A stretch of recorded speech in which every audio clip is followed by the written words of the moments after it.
Ladies and gentlemen, drivers, gig workers, and everyone in between, welcome to This Week in Rideshare podcast. I'm your host, Jared Hoffa. It is Friday, October 3rd, and this week, Robotaxis are here. But are they ready? Attorney Bryant Greening expresses his concerns. And as always, Legal Rideshare breaks it down.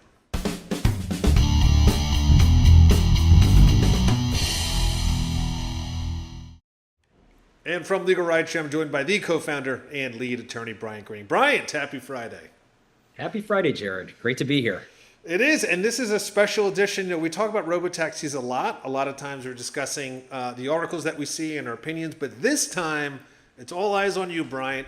You have recently just written a very interesting article about robotaxis and are the cities ready? And thought it'd be a good opportunity to really just kind of dive into the whole encompassing, pros and cons and risks of robotaxis from a legal perspective, not just from a fad or trend perspective. So appreciate you letting us do this. Yeah, no, I'm excited. As I've said before in these episodes where all eyes are on me, I don't love it, but, I'm happy to have the spotlight here and talk about something that's really important and something that's changing in our environment. And, we want to get ahead of this before it's too late. There's a lot of different things for us to think about, which I laid out in the article that I wrote. And I'm excited to, get into the trenches right now and talk about the things that are important to me and things that are on my mind, and hopefully, generate some conversation and some policy talk while we're at it. Yeah, which is absolutely perfect. And so we are just, I'm going to cover some of the things that you stress, some of the important areas that you covered here. And again, this article is actually on our Medium blog if you go there, and it will be on LegalRideshare.com on our blog there if you want to read the full article. But let's begin here. One of the first things that you say, and it obviously is pretty clear, but it's important, and I wanted to dive more into this, but you said, quote, "We cannot afford to make the same mistakes with robotaxis." You said that autonomous vehicles are being tested and deployed, and the Silicon Valley giants are racing to dominate the market, and their lobbying dollars, which sounds familiar, are flowing just as quickly. But while these companies promise convenience and innovation, they rarely talk about who bears the cost when something goes wrong. And make no mistake, things will go wrong. I'd just love for you to talk a little bit more about what you're implying there and why this is a bigger issue than people are realizing. Yeah, so I think in this particular point, it's important for us to look back at what happened with Uber and Lyft. So, Uber and Lyft come to town and they have no regulation. The cities basically just roll out the red carpet for them and they change everything. So in a lot of ways, it was good. So they changed transportation in terms of having easy access to getting a ride directly from where you were and the car shows up and you drive to your location. And for a lot of people, even in big cities, taxis were not providing that kind of A to B transportation. So there were a lot of benefits that came from the convenience of Uber and Lyft. But at the same time, when the cities didn't prepare for their arrival, didn't set regulations about things such as insurance minimums, such as what happens when there's a whole new sect of workers where, changing policies for employment, such as, what's going to happen when the companies are, strong arming other industries like taxis and perhaps using illegal measures to wipe out other industries. Like there's all these different components of rideshare that were completely overlooked from the get-go. And the cities really paid the price. The cities were left back on their heels and having to respond to everything that these new companies did from a defensive position. And that gave a ton of power to the tech companies. It gave a ton of power to these multi-billion-dollar industries who could really throw their weight around without the cities being able to take any meaningful action, after the Uber and Lyft basically started dominating the market. And what I'm saying here is that we have an opportunity with robotaxis to get ahead of that situation, to set regulation, to set standards, to tell the companies how we will allow them onto our streets rather than the other way around. Yeah, and there is something very different this time. I mean, look, you've been part of this since the absolute beginning and have seen this, and I think this is why you're a great person to talk about it. And one of the things that is very different from robotaxis than the disruption of Uber and Lyft and rideshare is often they would, symbolically point a gun at the government and say, look, if you regulate us, if you step in the way, you're costing jobs. This is, people want to work. This is ways for them to make money if they've lost a job or they're still in school. Robotaxis are different. It is not giving people jobs. It is taking jobs away this time. And again, I wholeheartedly agree with you that we can get ahead of this time and make sure, look, we know, fool me once, as I said before, shame on you, fool me twice, shame on me. I'm also proud that I can do that because George W. Bush couldn't even do that phrase, and I'm very proud I can do that. It's kind of a tongue twister. I made fun of W at the time, but anytime I say it, I do stumble. Every time I do that, I always think of that. But it is true, and this is really an opportunity, like you said, for that. And I do think they aren't going to have as much wiggle room as they used to because we have learned, and again, they can't say, well, if you get in our way, we're going to tell everyone that this is costing jobs. It's the reverse. It's actually taking jobs. So there are some things that are different this time around. I do want to talk about. Hold on 1 second before we topics. I think that one of the reasons why it's so important to do this now is because by doing it early, we're setting the rules. We're laying out the playing field for how these companies are going to come into our communities. Whereas when we didn't do that with Uber and Lyft, it allowed the companies to say, well, this is how it's always been. We didn't have regulation before. And now if you try to regulate us, you're hurting this industry that so many people rely on. Right now, if we regulate it from the start, everybody's going to know what the industry looks like from the get-go, and it takes away that power from the tech companies to threaten to leave or threaten, we're going to tell the community that you're taking X, Y, and Z away, or you're making this more expensive, or whatever.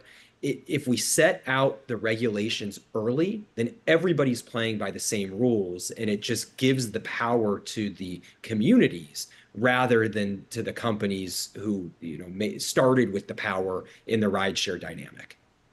Yeah, no, that's absolutely true, and that's how this needs to be. And so yeah, I couldn't agree more. And again, people who are watching this, I'm sure we're gonna get comments on this. Some people for it, some people against it. But yeah, this is a way to do it to get ahead of this, as you said. So that's super important. And this next thing I want to talk about, which is even starting to evolve, or maybe even a better term, devolve in rideshare today, is about insurance and insurance requirements. And you bring this up in the article, and I really want to cover this because it's obviously a big focus of personal injury law. But you even said, insurance requirements must protect the public. And you said, when an autonomous vehicle causes a crash, who pays? Today, insurance minimums for rideshare companies often leave victims uncompensated and confused about their rights. With robotaxis, the stakes are even higher. Will liability rest with the driver, who isn't actually driving, the tech company that built the software, or the manufacturer that assembled the car? Without strong insurance minimums and clear assignment of responsibility, injured passengers and pedestrians will be forced into lengthy, expensive fights just to recover basic medical skills. This is a huge red flag that is not being reported on at all.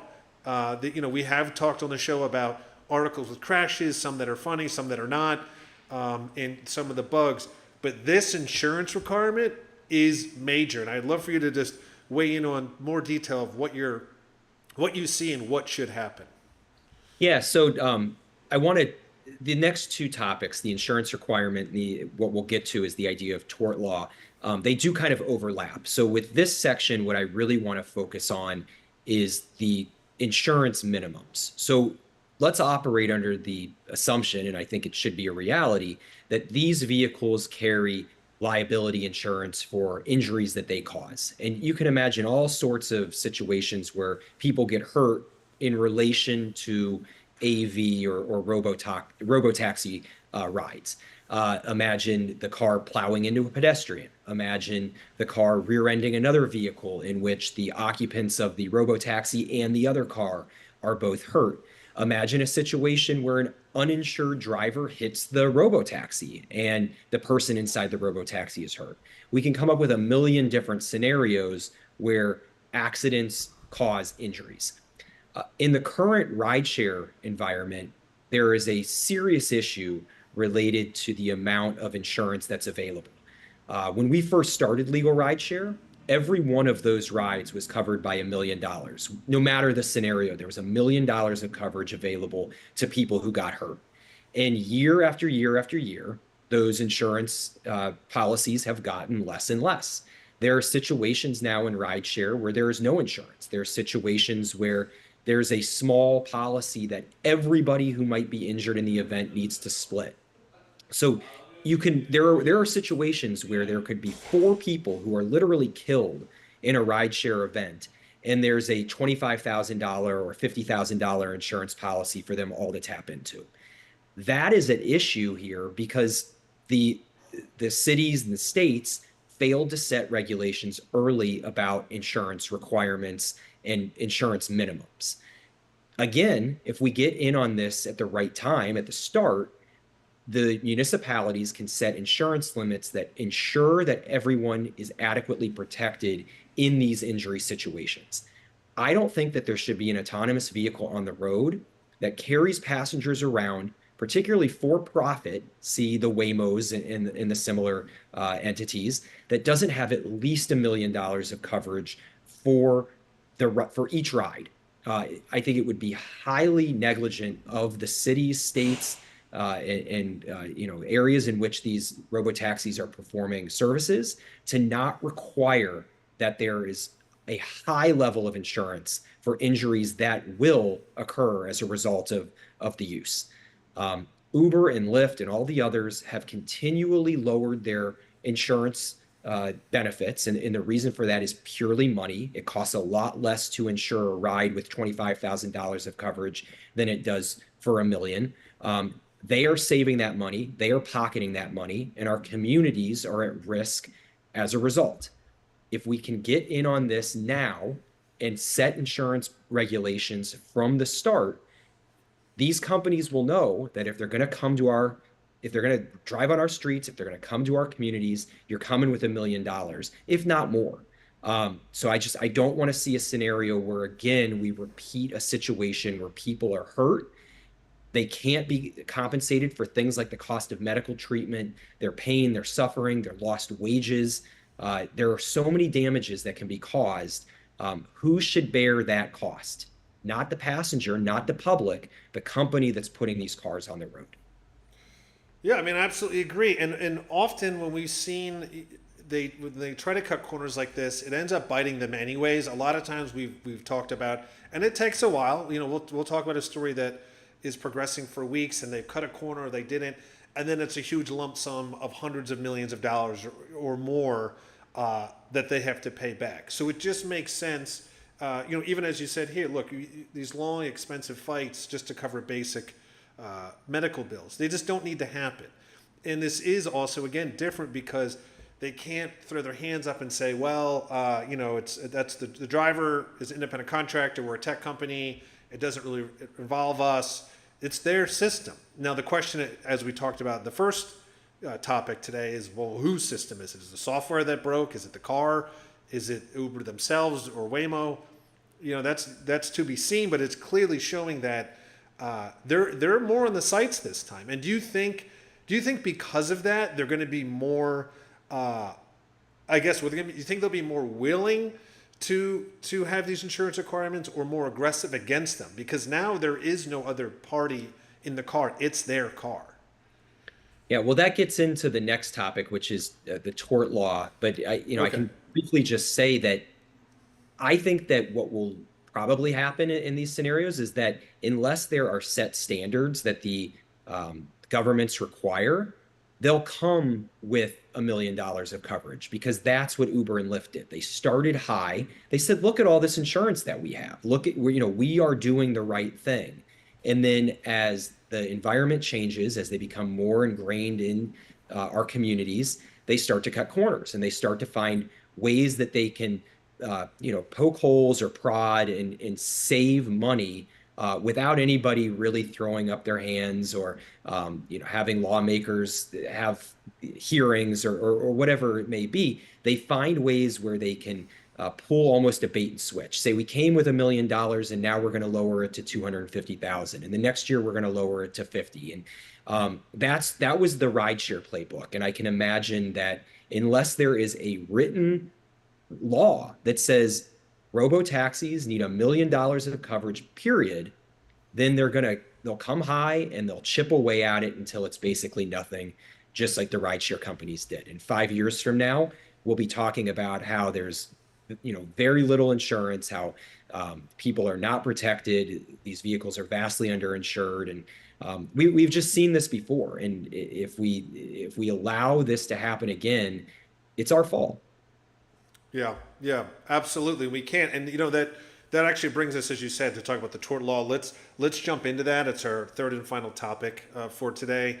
And you said, tort law can't be an afterthought. You said the legal system isn't ready for autonomous vehicle crashes. If these cases are treated as products liability claims, victims face a far steeper climb, longer timelines, higher costs, and battles against deep-pocketed corporations with teams of lawyers. Cities must work with state legislators now to decide how these claims will be handled before robotaxi dominate our roads. For the public's sake, it makes most sense to treat them as motor vehicle incidents with liability handled as ordinary auto insurance claims. Can you explain a little bit more in detail about the tort law and why they should be handled as insurance claims versus just, as you said here, product liability claims? Yeah, so what we're getting at here is, Jared, you talked about at the beginning of our conversation that it's kind of unclear at this point who is responsible for an AV crash. So just imagine a scenario where you're in a robotaxi and that robotaxi rear ends another car. It's clearly the robotaxi's fault, but what caused that event? Was it the software? Was it a defect to the vehicle itself? Was there a glitch that from a piece of equipment that they got from some third-party contractor, and it's not actually Waymo, but it's ABC Corporation in Singapore? Or, you could just imagine that it's a very complex piece of technology. As a lawyer who's trying to protect somebody who got hurt, we need to know who are the responsible parties that are going to have to pay for things like medical bills. If somebody is killed, who's going to pay for the loss of life? Who's going to pay for the loss of limb? And if it becomes a complex case involving products liability, it becomes much more difficult for victims to see compensation. Products liability cases are extremely complicated. They require expert testimony. They require oftentimes taking apart technology and finding out exactly the piece that went wrong so that the right entity can be held responsible. But that's not really what this claim is. This is a car accident. This is a vehicle that got into an accident with another car on the road. And this can be made much simpler by just putting this into our regular tort law, which means personal injury, which means auto insurance. So instead of having this be a extremely complicated, expensive products liability case, we're going to make this an auto accident claim in which this vehicle, regardless of what went wrong with it, is covered under an auto insurance policy. And that allows for a personal injury attorney like myself to go to court and say, this vehicle caused a crash, and this vehicle is insured by this insurance company, and therefore this insurance company must pay the cost of medical treatment, the cost of lost wages, pain and suffering, loss of normal life, whatever damage there is that we're talking about.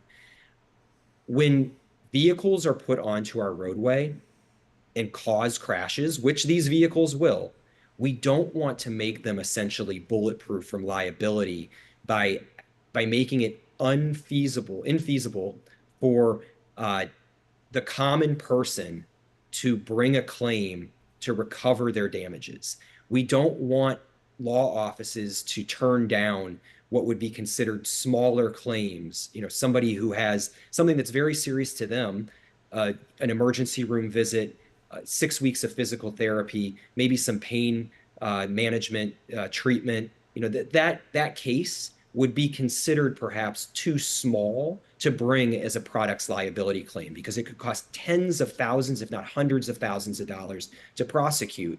We don't want those clients to not be represented. We want people to be able to recover for what they've lost, regardless of the size of the claim. Whereas not only the biggest cases get the attention of the law firms and get representation and get made whole, but every person who suffers a loss as a result of this can have that advocacy. Make these claims auto claims, not products claims, and that has to be done at a government level. That has to be defined within state laws to say, when you come to our state and you put AVs on the road, we're not going to allow you to skirt responsibility by making these massively complex legal issues. We're going to make you handle this as an auto claim, just as every other auto accident is, and we're going to allow injured people to be compensated and recover for their losses. I really appreciate that explanation. Yeah, I mean, that really shines a lot of light on this current situation and what can happen. I guess my question to you then is, I think I already know the answer. Do you think that they're going to be pushing that in every state, these are products liability claims? Is that their goal? I think that's part of their playbook. I think they're going to come in and they're going to say, imagine that scenario where there's the crash. They're going to say, wait. This is not Waymo who caused this. They're going to make it very murky. They're going to say this was actually an issue with one of the cameras or one of the mirrors or one of the other pieces that is at issue in each one of these vehicles, and we're going to bring in this other third party who may or may not have any sort of relationship to the U.S. or may be hidden under a bunch of different shell companies, and no, they're responsible. So Waymo, we're going to hold up our hands and we're not going to pay anything because this was not our problem. No, we want the company who puts the car on the road to take responsibility for the finished product and for crashes and injuries that it causes. I think it makes total sense for these companies to try to make these complicated products liability cases instead of auto accident claims. And that would fall right into the traps that they're setting to try to evade liability, cut costs, and ultimately make it as cheap, liability free, and just as simple as possible to make a profit on our roads without taking responsibility for the harms that it causes. Well, the silver lining here is, correct me if I'm wrong here, but what you said is, so this does go state by state, correct? There certainly could be federal law in play here if they decided to go that path, but Yeah. typically speaking, accident injury type claims are decided on a state level. Yeah, so I mean, this could be, depending, and again, if reaching out, being proactive, as you talked about initially, to get the state, the city and the states ahead of this, so that they can't use their playbook. That it'll be, the playbook gets ripped up before they start. That really is the way to go here, as you pointed out, and that's really, to sum up this whole article, Brian. I think you've done a really good job of laying the foundation of how to lay the foundation before they start disrupting the cities and towns and employment and drivers and everything else, because there's no reason that they shouldn't start thinking about this. Every single week, we have a Waymo or autonomous vehicle article, and every week it's growing as far as location, what they're doing, what services they're offering. This is not slowing down. It is obviously speeding up. But that doesn't mean that we all need to be helpless, whether it be consumers, drivers, or government officials. So, I thank you again for this, Bryant. This is really great. For those who are watching, again, this will be on the LegalRideshare.com website. You can also follow us on Medium. We have the blog there, so you can read the whole article. And we're going to obviously talk about this more. This is going to be really hitting the spotlight, more every single day. I can't see this not being the next big rideshare focus, for the industry. So it's good that we're just getting ahead of it now, and I appreciate that. Yeah, and I would just say that, I'm one lawyer. This is my perspective. This is something that I've thought a lot about this. I think what I've laid out makes a lot of sense. But ultimately, what we want is to talk about this as a community. We want a conversation about how this new technology is going to be regulated.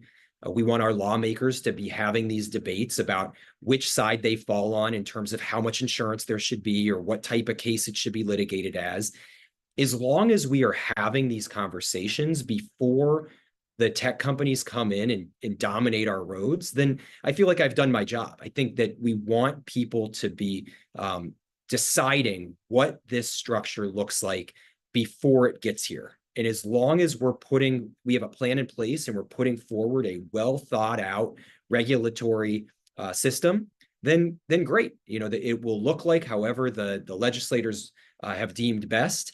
But we've got to be doing this proactively. And if we find ourselves on the defensive again, then we failed. Yeah, 100%. And but again, this is like you said, you're doing your job here. You're getting information out, and I would love for viewers who are watching at home or listening on the podcast to let us know your thoughts, let us know your concerns. We definitely want to address it. This is just how this works. So again, thank you so much, Brian. And as always, we're gonna let you have the final say before we head into the weekend. As we're heading into the weekend, I always remind everyone that Legal Rideshare is available for free consultations. We will help with any accident and injury situation. We help you recover things like medical bills, lost wages, pain and suffering, any other damage that you sustain. Please do not hesitate to reach out to us. The cases do not get better with time. LegalRideshare.com has all of our contact information, and you can actually contact us right through the website itself. So please don't hesitate, and we look forward to hearing from you if you need us. Thank you, Bryant. And as I like to say, that is the end of This Week in Rideshare. See you next week.